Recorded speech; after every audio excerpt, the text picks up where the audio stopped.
It was a wonderful city. It was a great city on the river, and a lot of opportunity to grow up as children. And it was a safe city.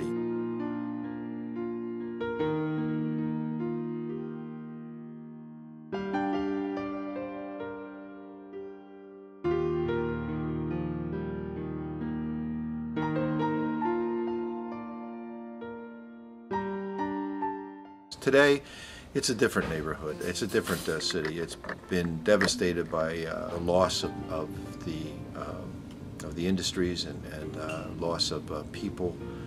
So almost all commercial aspects of the city have moved out.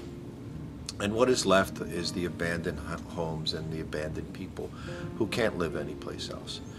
And consequently, as a result of that, the only industry left in the city to be, besides the hospitals, would be the drug culture. I mean, that's the biggest industry, and it's the biggest job market.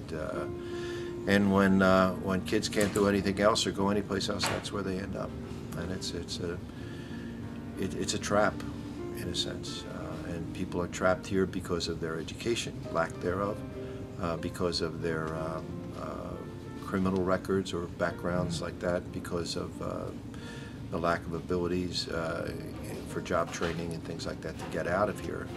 They're trapped.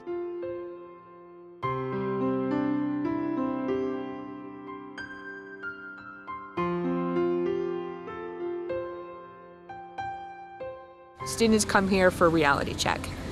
They come here thinking they're helping somebody, and they leave going away with the idea of somebody else helped them that they never even met.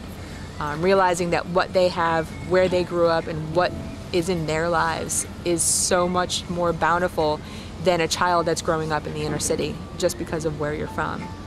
The college students are amazing because many of them give their spring breaks up or their winter breaks to come here to Mana and actually volunteer for the full week of their spring break. While everybody is out in Cancun or somewhere else, they're here in the kitchen for a full week, helping us prepare and package those meals.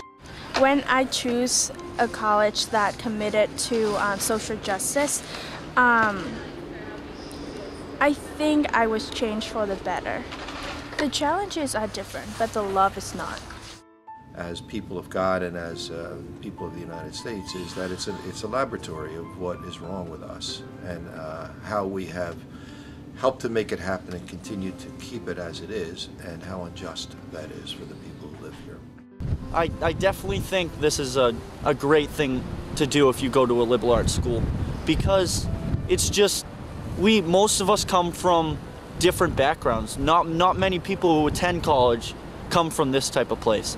So just to see something where injustices are happening and where people aren't as fortunate as us, it's just very eye-opening. It's really sad, and you can see a lot of injustice that's happened, and driving around the town you see boarded up houses all over the place, and the economic shift that took place is just amazing to me, and just can't imagine how it could happen.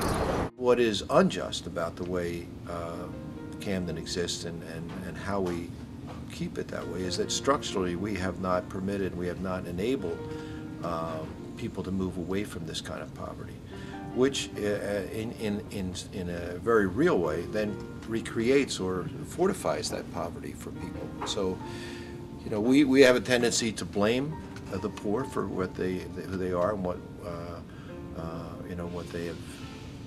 what their life is like, and yet the truth is that they didn't have any control over it. They don't have any control over it now. The only way out is not charity, it's really structural change for them, transformation. There's no one face to homelessness. It could be anyone. I never thought I stereotyped anyone or had preconceived notions, but I did. I want to do something more. I want to,